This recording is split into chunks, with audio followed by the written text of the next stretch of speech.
fire it up, guys. All right. All right, folks, welcome to Practical Shooting After Dark. My name's Ben. We're here to talk about shooting. On deck today, we got, well, we don't have our best and brightest today, but we'll make do with what we got. We got Mr. Jeff Chang from Canada. Hello, everyone. From the middle part of the country, Joel Park. Hello. And from the rainy part of the country, Mr. Kim. Hello. Hello. Okay, Jesus. All right. Well, you guys know the rules. Everybody brings an interesting topic. We discuss the topic, and then we, maybe take a few questions if there's time, if we feel like it. Who'd like to go first? Joel, you wanted to tee up something controversial. Oh, yes. I'm all about controversy. Talk about something that's going to get people's knickers in a bunch, Sure. so to speak. All right. So mine is a trigger warning, as you've been hinting at. I'm going to call this Women Are People Too, a guide to interacting with female shooters. So let's start out. Women did not come to the range. You should buy carry their a handgun. range bag. Yeah. They do not buy handgun, ammo, and gear to come to the range because they're looking to date you. Like, they are there to shoot a match. So when you encounter them, you talk to them just like you would talk to a male competitor. So, like, if Ben messed up on a stage, I wouldn't be like, oh, that's okay, you'll get him next time. You'd be like, oh, that sucks, dude. Like, you don't have to follow them around. Like, they understand how the game works. If they have questions, they will ask you. So the other thing that triggers me is when people stop resetting the stage because they're too busy like following them around and giving them unsolicited advice that they probably don't need. So there you go. Like, just treat them like humans and act like you've seen a woman before. That's it. I mean, that's it. You don't like the way people treat women because they're too helpful?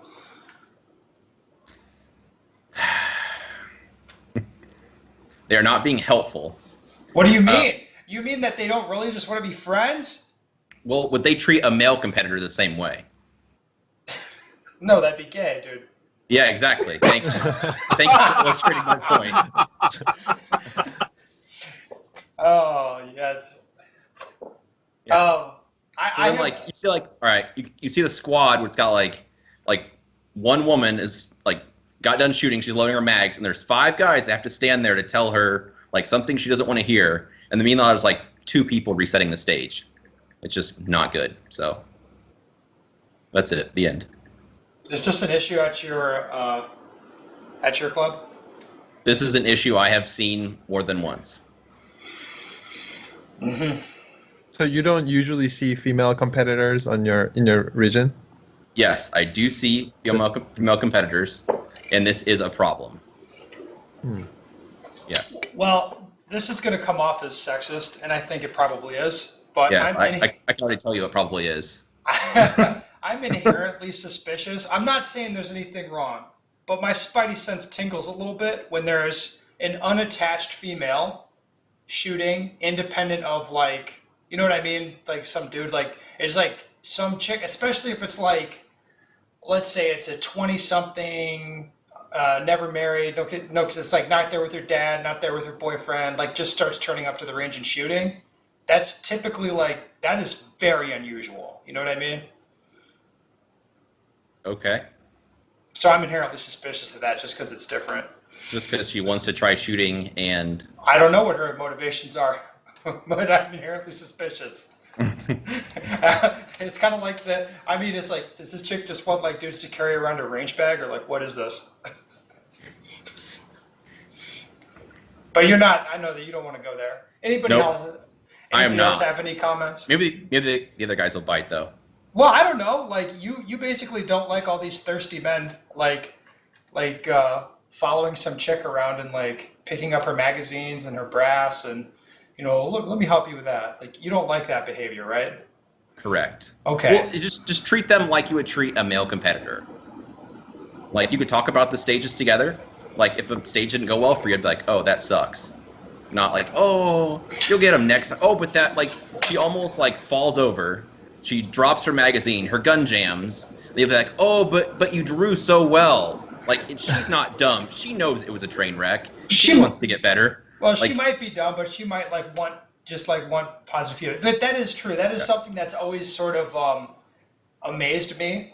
People will offer overwhelming positive feedback to women, even when their shooting was dog shit. Yeah. And there's nothing wrong with shooting like shit. That's okay. Like, I don't care, but like, I would not feel the need to tell you how good you did if you objectively did not do good. Yes. Yes. All right. Cool. Let's move on. Mr. Jeff, I believe, well, this is more a topic that I'm feeding you to talk about because you're very knowledgeable on the subject. But how long did I spend in Canada all in this year? What do you think? 6 weeks so far? Maybe more? Yeah, that's about that. All right. So I've noticed a very interesting phenomenon. It's in other countries, I would say. In Europe, I see the same thing. But it's especially true in Canada. And that's where I can set up a stage where it's like there's backwards movement, there's this and that, like stuff that would make people a bit nervous in an open enrollment class to set up, where you don't know who's coming, you don't know these people. But I can set those things up in Canada, and the competitors always negotiate these obstacles safely, very safely. That's fair to say, right, Jeff? I think that's fair to say. Yeah, like opening a port or like, anything awkward where you might be uncomfortable setting it up at a club match in the US, depending on the club or the region. In Canada, no problem. And I would attribute this to the Black Badge training program. So Jeff, I've teed it up for you. Go ahead and talk about it, what it is. I don't really like the idea of a weekend-long mandatory class before you shoot USPSA. But it's an interesting topic for discussion. So go ahead and go from there, Jeff. So in a nutshell, we have something called a Black Badge program, and it's taught by instructors, Black Badge instructors. And what it goes over, it's a 2-day course going over the basics of handling a firearm safely in a dynamic kind of environment. So everything from draws to how to reload on the move, how to move safely, all of that's covered. And in Canada, it is a prerequisite to have completed this course before you can actually shoot any IPSC matches. And many ranges also require you to have very similar type of training to actually draw a gun from a holster. So it's widespread. Every competitor in Canada has gone through it, unless they're very old and they're kind of grandfathered into it. But yeah, every competitor has it, and I think it is a big contributor towards people being safe and being more comfortable with firearms, and I think it definitely helps. All right. So is this like a standardized curriculum then? Is it like the same class anywhere you go? it's by It is. province, isn't it, Jeff? It's by province, but it is overseen by basically our NROI. So the directive does come from NROI that sets the curriculum. Every province does have a little bit of variations in how it's delivered, but it covers all the same topics. I apologize, Joel.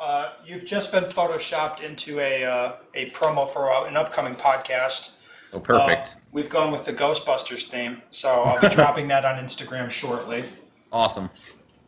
Anyway, carry on with whatever you were talking about. So yeah, I think it really has helped everyone feel comfortable, and it's kind of nice because MDs can set up a match and know that everyone who participates in that match can handle basically all the challenges that we throw at them. Yeah. And what I'll say is, like, my observations at some clubs in the US is like the match directors just sort of stay away from certain things. They're like, well, we got to not do this because new shooters. And then what you end up seeing is that there's stuff they don't do because new shooters, they just never do that stuff. You know what I mean? Well, we don't do backwards movement because new shooters. We don't have props you fuck around with because new shooters. We don't have long or tight shots because new shooters. And we don't have low ports because old shooters. So, and we need 32 rounds because fun. Yeah. So that ends up kind of being what's in the mix, you know. we have a little bit of the physical limitation kind of thing too. There's always that ongoing debate of, well, IPSC is all about a shooting challenge, not a physical challenge. I don't really agree with that fully, but we still have that kind of mentality. But definitely a lot of low ports, a lot of prone positions, moving up range, tight corners. We all do that here, and I don't think really we have to think much about it because we know that everyone's done it. Yes. So black badge is something that is.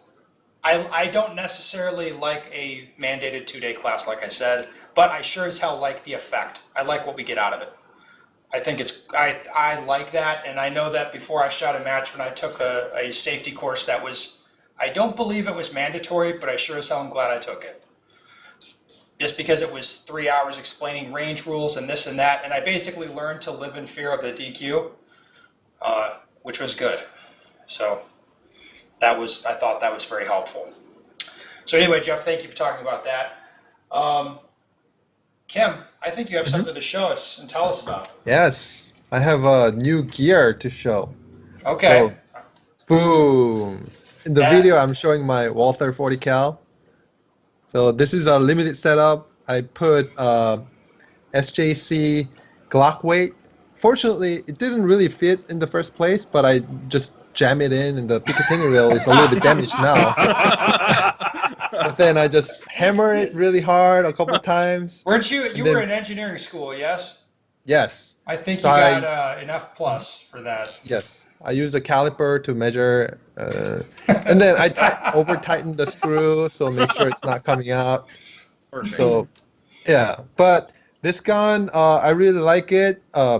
Before the front frame weight, it was a little bit more flippy because, you know, if you shot a plastic gun that's 40 cal major, it may not be as pleasant shooting minor gun. So I got this gun for limited nationals, 9 days nationals. I'll be shooting all 3 divisions. And then I shot some factory ammo, the federal, the action pistol The stuff. 205 stuff we were shooting? Yeah. And How do you also, like it felt pretty soft. And I probably shot a couple hundred of those. And I shot my gallon bullets, 180 grain stuff, my hand loads. And those are acting a little bit different. The action one was 200 grain, so it's a little bit less kick, it feels like. And the 180 one, it feels more faster cycle, snap, snap, snap. I like snap stuff, snappy shooting. But then one of the challenges is that I got the magwell on it, and then the Walther grip is not long. I would say Glock and STI, those are long. But this is a little short, so my pinky is kind of on the way, but I learned how to shoot with crushed pinky. So this is something I kind of copied Ben because Ben's been shooting 40, a lot of 40. Not that much. Yeah, not that much, but some good numbers. And especially when I went to Wisconsin, shoot with him, Yes. I was very surprised how he can manage 40 caliber, and then I felt like I'm gonna try a little bit in the beginning of a couple practice sessions, and I did a couple times. I really like it. It feels like it a little helps with 9mm too, because I'm trying to control, or not control, but grip a little better. So I really like it. Yeah, so what's the training regime I was doing when you were here was I would shoot 50 rounds of 165 grain, so hot 40 caliber Yes. ammo, and then I would shoot 9mm as normal for the rest of the practice session, and that was fine, right? Oh, it was fun, and I like it too. Yeah, so you think you'll adopt that regime? Or what? A little bit, maybe this week and next week. Yeah. Well, you're more focused on the carry. You got 3 guns to fuck around with, not 2. Yeah. But basically, when I shoot it, because it's all Walther, it doesn't feel very different. It's just a little bit higher. I guess the front sight jumps a little higher than 9mm. Not it. But the speed I shoot is not changing. So the Yeah. split speed doesn't change, and I'm learning how to actually have that front sight come back as if I'm shooting 9mm. Yeah, it's been really fun. Yeah, I shoot 40 caliber faster than 9 myself. I That's what I noticed found. that. Yeah. Well, the trigger Yep. on the gun's a little different, so it's a little and it snaps a bit more. So it's kind of it lends itself to shooting a bit quicker. Yeah. Major power Yeah, factor. only the Makes it a rip. downside of using the No, I frame mean, weight Joe, like irrespective of points or scoring, I shoot the gun faster. Really? Yeah, Interesting. absolutely.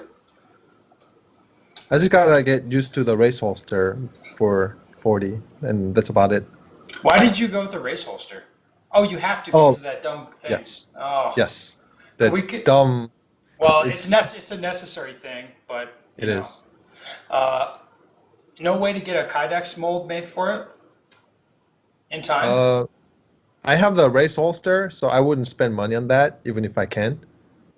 Oh, fair enough. I want to talk about something. BoCs. I think I've talked to you about BoCs, haven't I, Jeff? Absolutely. If you're offended by the word cunt, I apologize, but that's the term of art that was given to this phenomenon. I travel to a lot of shooting ranges, as regular listeners will know.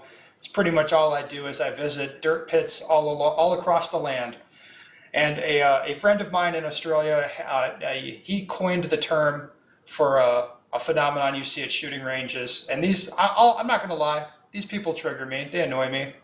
They're BOCs, or busted old cunts. And these are sort of the angry old men that they're in charge of, well, they're not necessarily even in charge of things, but it seems like every range has one or two. And they like to fight about dumb shit, and they're not really there to shoot at all. That's a fair assessment, right, Jeff? Absolutely is. Yeah, so if you've been around a lot of shooting ranges, you're thinking of a dude right now. And that dude, I'd be like, yeah, that's a BOC. So I'm pretty good at spotting BOCs at this point. So I can like see them coming, and I know not to engage with their bullshit. So I'm thinking of a recent encounter I had with a BOC. Let me set the stage for you guys. Let me just describe for you the scenario, if I may. At the time is 7:40 a.m. at a range that is empty except for me and my class on a bay. Okay, the class hasn't really started yet. I'm there. I'm setting stuff up because I'm not allowed to shoot till 8 o'clock or whatever. So there's a big group of people in one bay. Rest of the range empty, completely empty. Okay. If you've been to shooting ranges that early in the morning, you know that you're not there unless there's a reason. So I see a gentleman coming towards me. He looks a bit old, a bit busted, and he's walking at me with a bit of a cunty stride. And I'm like, oh, well, I know what's coming here. So here he comes. So this guy like walks towards the group on the bay, and he doesn't know who to talk to, but I'm the only guy doing anything. Like I'm rearranging targets or something. So this guy like keys in on me right away and walks straight over to me and starts engaging with me. I don't remember exactly what he said, but he was looking to pick a fight about who was using that range.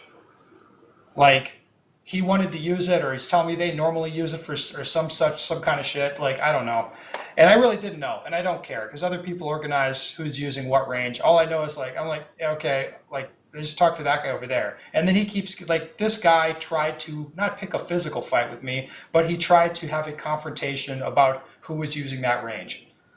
And his opener was something about like, is there some event going on here, or like, hey, there's something going on here, like you guys need to move or something. It was just like clearly we had an event, clearly there was something going on, and clearly he didn't know what was going on. But that would have been obvious to anybody that wasn't a BOC. But this guy knows best. He's a BOC. So like these encounters are frequent, and I just learned to like not engage with them and be like, well, we had a BOC come last year at a range with you, Jeff, and I just pointed at like talk to Jeff. He knows. I just defer to whoever's the organizer. If I'm at Joel's range and a BOC comes over, I talk to Joel. I don't know anything. I am but an outsider. This behavior from these guys gets crazy enough that, and I'm not kidding about this, and I'm sorry if this is your range, but I've been to a shooting range that is now 2 shooting ranges with a giant concrete wall erected down the middle of it that's been there for 30 years because one club became 2 clubs over some squabble. And it is still 2 clubs to this day with a giant concrete wall down the middle of the 2 clubs. So Wow. BOCs bother me. They bother me quite a bit. Any comments on that, guys? There's nobody touching that. I'm good. I think everyone who's been shooting a wall knows one or has at least seen one. And yeah. I think Okay. avoid Hey it. Siri, what's a cunt? I don't know how to respond to that. Oh, okay. She doesn't know how to respond to that. Okay. I gotta go over the dictionary now. My only goal for shooting is like when I get old and a little bit busted. Well, I'm already a bit of a cunt, but when I'm old and busted, I just need to get out of this thing. So I'm not that dude. You know what I mean? That doesn't give a shit anymore and it's just like says no just to say no and like inserts himself into the process even though he doesn't add any value, that kind of thing. Like I will never be that guy. I'll do something else when I get to the BOC age. Sound good, guys? Mhm. I wouldn't worry about retaliation from BOCs. They don't do podcasts. Definitely not this one. Is it just a function of age, though, do you think? No, it's age, and it's I've had a theory. Like this will be controversial. I'm sure will annoy some listeners, but I've thought for a while, and this would exclude me, by the way. Like if you don't have a full-time job, you should not be allowed to be on the board of a gun club. Because the phenomenon you see is like people who like their gun club becomes their whole life. They worry about a lot of shit that is not important. Or it's like to me, I go to my gun club and I go there and I set up my targets and I shoot and I leave. And I have no involvement in anything else and I don't care. Like I'm there, like if I'm there, I'll help set up a match if they're having a match, or I'll go to a match, or I go to an event that I'm interested in or whatever. But it's like, I'm not worried about like making rules to fuck up other people. And if I don't see like unsafe or obviously problematic behavior, I don't pay much attention to it. I pick up the trash after myself, and I clean up trash that other people leave, and I throw it away. And I don't worry about like, oh, we need to like stop. Somebody left this here, and I want to find out who and fuck with them. Or like, I don't do that stuff. Like, cause I don't. Like that's way too much energy. Let me give you a good example, guys. I've been at a couple of ranges that have a sign up, and it says, before you complain, ask yourself, have you volunteered? That's the sign that's posted up. And I've seen it at more than one range. Now, the question I want you to ask yourself is that sign, is that designed to encourage volunteerism or discourage criticism? What do you think they're trying to accomplish with that? Because you know how that goes. If you volunteer and help, you can never volunteer and help enough because whatever BOC put that sign up, they volunteer more. So your voice still doesn't matter. Yes. Yes. A very anti-BOC behavior is if you're a match director to go and solicit feedback. You're going to Iowa. The Iowa section pretty quick, aren't you, Joel? Yes. The match director there solicits feedback from people, and he's genuinely asking for feedback. Like, what did you like? What did you not like? I get That messages from him every year. Yeah. Yes, that is an anti-BOC behavior. Okay, BOC behavior would be, I expect you to talk publicly about how nice the match is, and if you have any complaints, just shut the fuck up, because I don't really want to hear it. But it wouldn't say it like that, but it'd be like, oh, you're attacking the staff, sir. How dare you? Because, this or this. It's like, okay, so, yes. That is my complaint, is BOCs. They bother me a little bit. I've learned to deal with them as I become older and more mellow. I used to fight with these guys, and I don't bother anymore. You fought with people? I can't see that happening. Yeah. Now I'm just like, you know what? If you guys piss me off, you won't hear from me again, and I will literally fuck off to another country and shoot a match there. And this will not be an issue for either of us. Like, I don't give a shit. Like, I have the ability to go do what I want, where I want, and it is easier for me to avoid you, go around you, or whatever. I just don't have to, like, this will not be an issue. If like, we don't get along, because I would say I'm not very agreeable and I'm highly confrontational. Is that a fair assessment of my personality? On those two of the big 5 traits, low agreeableness and high confrontation, or whatever. Yes. Yeah. So so that's a not a great thing for like making friends. So like if there's a BOC who makes a decision that's like it's just to fuck you over. For example, one time at a USPSA match, I was given a reshoot that it was a very deserved reshoot for like steel that did not work properly at all. Very deserved. The guy's like, this reshoot's not for score. What? That's not a thing, right, Joel? No. Well, it was a thing for me that day, so I just never went back to that club. Like, we're done here. Conversation over. Like, Why even reshoot it if it's not for score? There's no purpose no, then. I know, Joel. It makes no sense. It makes no sense. It's crazy. All right. That's BOC shit. Like, that's where you're just like, this makes no sense. This is insane. I will just like, you annoy me, sir, but I will go around you and I will just not go to this club because there's lots of other clubs and lots of other matches, and this will not be a problem for me. So that's how I handle it, but that's just me. Anyway, Jeff thinks that my philosophy on BOCs is quite funny. Absolutely. Yes, because I see the behavior so much that it's just like I see it coming, just like the way a guy walks towards me and how I'm like, oh, this guy's getting confrontational. Like, this guy wants to have a confrontation with me, and based on the evidence that he has around him, there's no reason for that. So I know that there's not, like, I will just play dumb, which I'm really good at. I was like, I don't know anything. Talk to that guy. I just, I don't know anything. And then it's like, I will just let it play out, but. Yes, it does not go unnoticed by me. Anyway, that's what I have to talk about. I assume Joel wants to make some remarks and call some people out personally. No. No, I don't think so. Absolutely not. All right, guys, let's get to the questions. Shit, I can't remember. Did we do a question about an IDPA guy before? No. All right, so here's the deal. I shoot a lot of IDPA because that's what's primarily my area. After realizing the issues with IDPA, I started shooting USPSA a year ago. I'm way too fucking slow. Like, shot second most A's behind guys shooting Todd Jarrett shooting. We did this. We had to. Todd Jarrett shooting a rifle and didn't finish great. Time wasn't horrible. Finished around the top third of production against competition. But clearly speed is an issue. I'm hitting about 30 more A's over the course of an 8-stage match than the guys beating my ass. I think IDPA is part of why I'm having trouble progressing given the insane premium placed on accuracy. How would you handle it?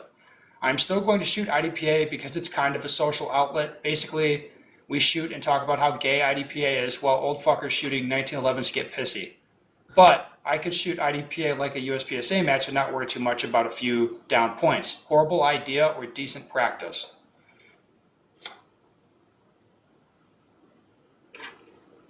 All right. What I got out of that was he wants to learn to shoot faster, right? I don't think He IDPA needs to is speed the up. place to do that. No. For USPSA, if you want to shoot faster, force yourself to shoot faster.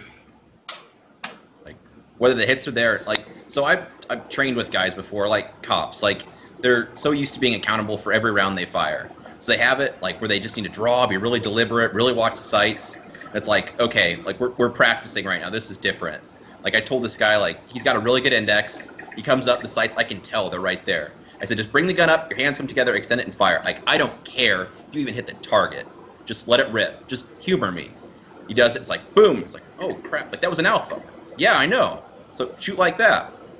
Then for other shots, like set up like a Blake drill. So you have 3 targets side by side.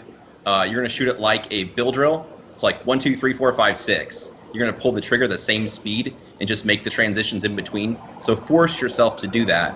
And yeah, like if you make some misses, it's practice. Like who cares? But that will teach you the speed. And from what I've seen for helping guys, typically they're more accurate than they think they're going to be. So they start to learn where they can get away with stuff they didn't think was possible. Yeah, so what I would say is I would not go to a match, any match, and like try like shoot the match in a way that like I was sort of like trying to use the match for another purpose. Like if I go shoot the IDPA match, I want to do the best I can in the IDPA match. Like if I want to practice for USPSA, I would drive to a range and practice for USPSA. You know what I mean? Like I understand like range access is an issue, but I don't know. Doing that in an IDPA match, I would not. I personally, I wouldn't spend the time doing that. That's just me. And yes, you're right, Joel. You've got some specifics. You want to learn to go faster, see what happens, fix what breaks, essentially, right? Yeah. Yeah, I like all of you guys' answer. And when you start forcing yourself, just like Joel said, my recommendation is really focus on the vision part and the tension part. So try to really like make your eye speed faster and really like respond faster too. So when your gun goes in recoil, if you're transitioning, like immediately after recoil going to the target, your vision moves faster and faster. And another thing is experiment with your tension too. I had a lot of tension in my body when I first started, like for example, draw, reload, or transitions, anything pulling the trigger. I tend to have more like tensed up arms, but I realized the more relaxed I am, I can move faster. So those two things, vision and tension, is very good thing you should be focused on when you try to go faster and faster. Yep. I dig it. All right.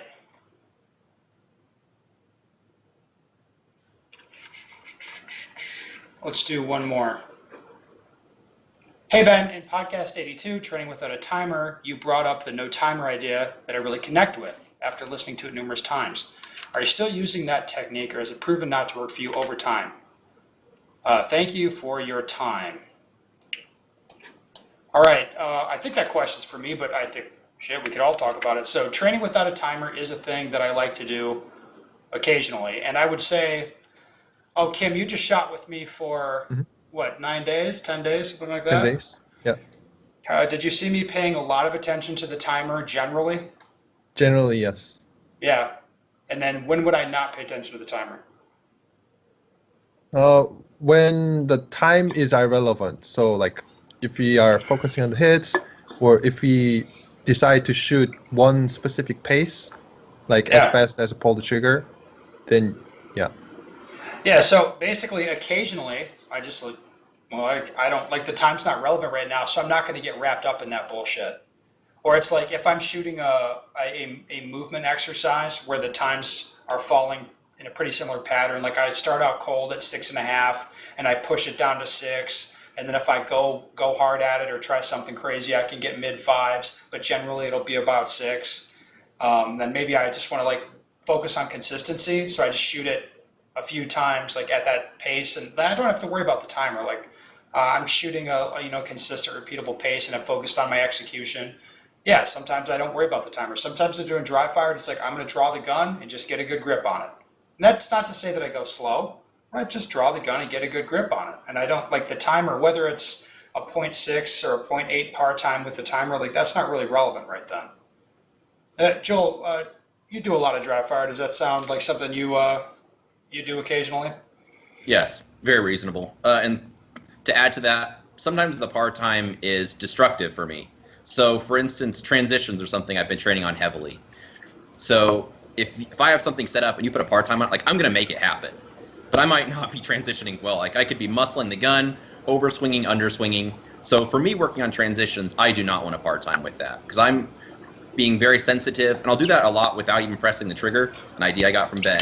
And I'm being very sensitive to what the sights are doing. If I'm under swinging, or over swinging, and so if you add a par time to that, I'm going to force it to try to make that time, and then I'm going to be doing, producing errors that I would not want. Actually, I'm checking right now. Sorry about the typey type noise. Yeah, so 2 years ago was the training with it. Let me see the exact date September 2, 2015. So more like 3 years ago that episode went up. That's what I thought. Like since this has come out, I've reformatted a lot of the dry fire drills, especially in dry fire reloaded, to where like the transitions thing that you're talking about, Joel, there isn't a specific par. You know what I mean? For exactly that reason. It's like because what was happening is if you say, okay, 3.5 second dry out pres or 4 second dry out pres, you say that's the jam. Guys are making the time happen, but their grips are bullshit and their sight pictures are bullshit. And instead are like, okay, well, let's take that away from it and instead just set up a target scenario and you work on clean transitions and you start to push the time down until things get a little funky and then you work on your technique from there. That's been a better approach for you, right, Joel? By far. Yes. Okay, so that's the reason for the change, and that's why that stuff got rewritten. And I guess back in the dark ages of 2015, I was occasionally taking a timer out of it for my own training, but that was not that advice was not specific enough to work best for a lot of people. So that's why I changed up a lot of the stuff that was in Dry Fire Reloaded, which is why that book needed to be reloaded. Oh, this brings me to my next step. It's really strange to have a book titled Dry Fire Reloaded. Like there's layers to what's weird about that. Why is your gun loaded during dry fire? Well, whatever. Anyway, Joel, I've started on a new version of my new training book. It's going to be a different approach from the other stuff. All right, tell me more. Are you excited about that? So it's going to be practical shooting fundamentals, I'll call it. But instead of being like split up live fire, dry fire, like one book for live fire drills, one for dry fire drills, one for technique. This will just be like a guided learning thing that'll have a little bit of dry fire drills, a little bit of live fire drills, just the important ones, and then kind of the experiential approach to getting good at shooting as opposed to here are some specific you shoot them. It'll be experiential. You know what I mean? Okay. Get it? Yeah. Yeah. I think you'd be excited about that. Dig it. Yeah. Okay, good. Well, that's all. Hey, I don't think we have need to do any more questions, do we, guys? No? All right. Well, thank you so much for coming on, Joel, Jeff, and Mr. Kim. I do appreciate your time. Stay away from the BoCs at your range, and I'll stay away from mine. Listeners, if you want to tell Joel about all the lady shooters at your range that need help, send me a message, ben@gmail.com. Joel will come to your range, and he will carry their range bag for them. Right? That's fair.